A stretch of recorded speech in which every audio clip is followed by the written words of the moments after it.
Oke, sekarang kita ada di Lembu Kopi. Lembu Kopi ada di Papringan. Dekat Papringan, Yogyakarta, dekat UIN. Bukan. Dekat Sanata Dharma. Jangan, salah Dharma orang nggak banyak tahu. Dekat sentra ini.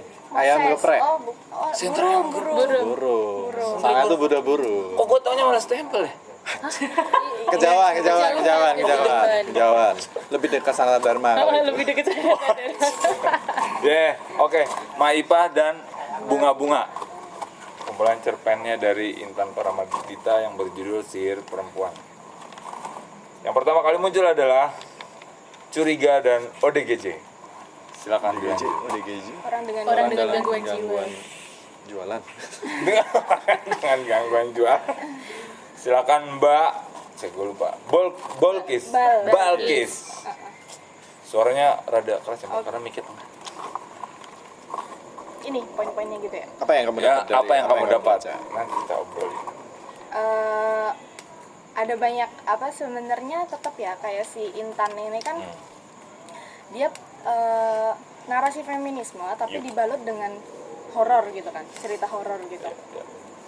Nah, aku suka yang cerpen ini karena nggak terlalu dominan horornya, nggak kayak cerita-cerita lainnya kayak gitu. Terus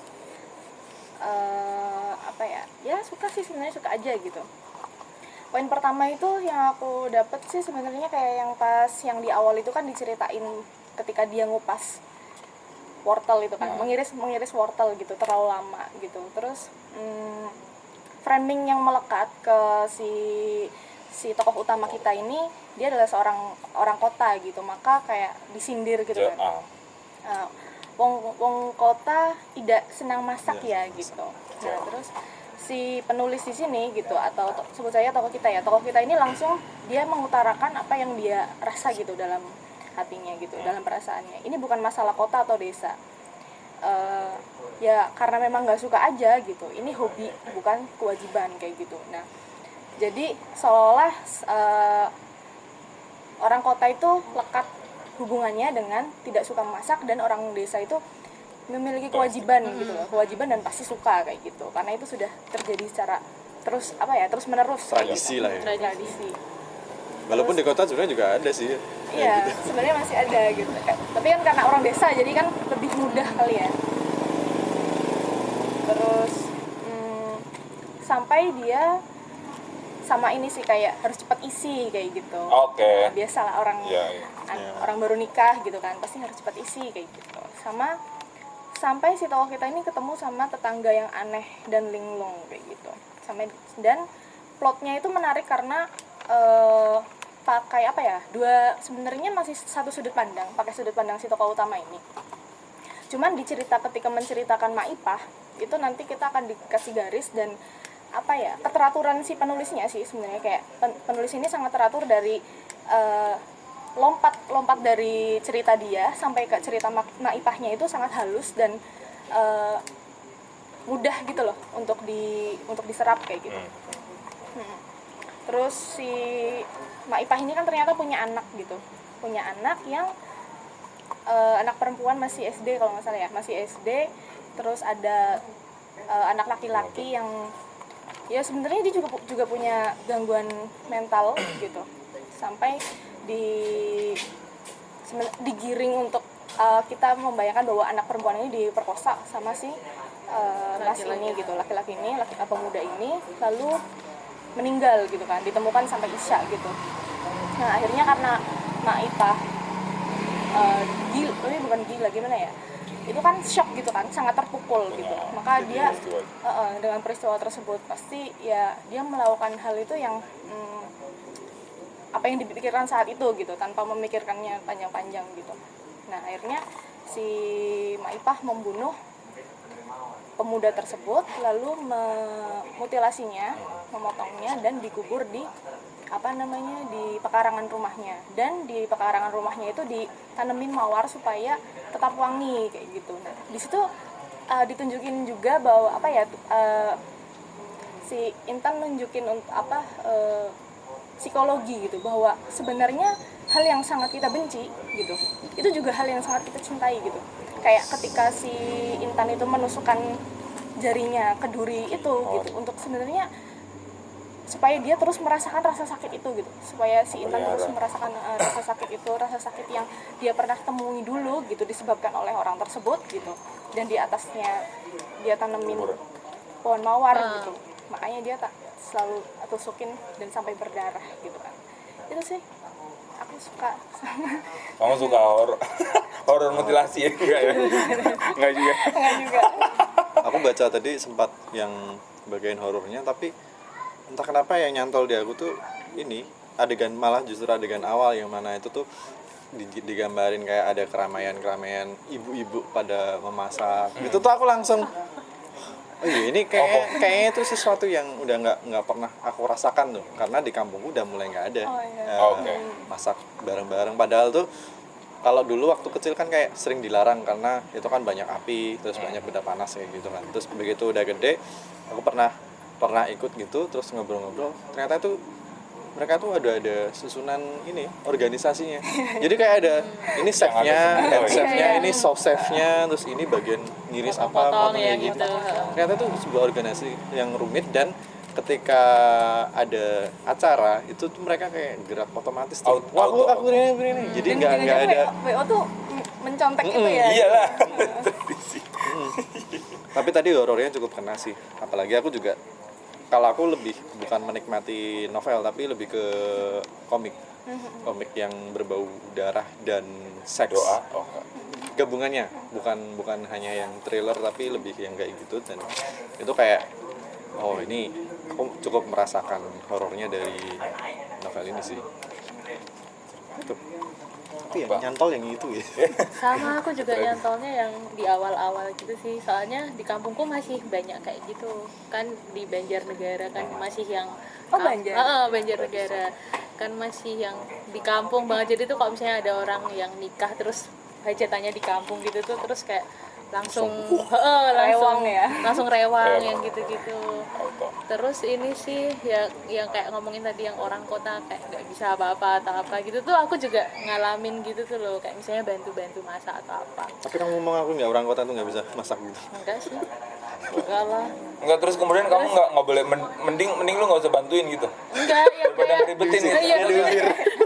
kayak apa, lama banget sih motong ya, apa kayak misalnya ngupas kentang atau apa yang kayak gitu tuh. Terus habis itu kan kalau aku orangnya tuh yang perfeksionis tuh loh, kayak motong harus yang bagus yang gitu.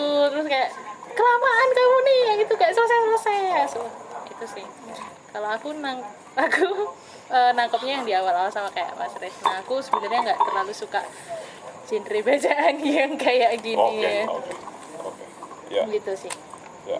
Yang sebelum ini aku baca yang sama Ugo sama Eka juga, yang tribut tuh Bukan Budi Dharma. Abdul Harap itu, dan aku pas udah sampai tengah gitu, pas udah masuk Maipanya udah mulai nerka gitu. Ini kayaknya gue tahu bahasanya gitu kan. Terus pas selesai, terus kemudian tak balik ke atas, pantesan ini Intan Paramadita gitu. Jadi kalau teman-teman tahu band Melancholic Beats, nah ini adalah istrinya vokalisnya. Oh, ini Istri Mas Ugo. Tuh kan. Nggak ada perasatnya sih dia. Apa? Nggak ada namanya, nggak ada perasat. Enggak ada perasaan. Nama pena ini, bukan nama pulpen. Nama spidol. Memang permanen ya. Kecenderungannya itu, kecuali yang terakhir itu yang sepatu merah aku belum pernah baca gitu. Kalau yang sihir perempuan aku juga baru baca, tapi udah tahu kebetulan pas 2011 aku pernah proses bareng, waktu itu judulnya Goyang Penasaran. Itu yang nulis Intan, sutradaranya Naomi. Itu ini nggak sih drama? Iya, itu drama. Aku sebagai penata panggungnya. Jadi lumayan tahu karakternya. Dia kan modelnya misterius gitu ya gitu. Tapi memang ininya soal feminisnya kuat banget, dan berikut balutannya kayak selalu horor nggak sih, pasti dia sengaja mencekam gitu kan. Maksudnya aku nggak tahu ini entah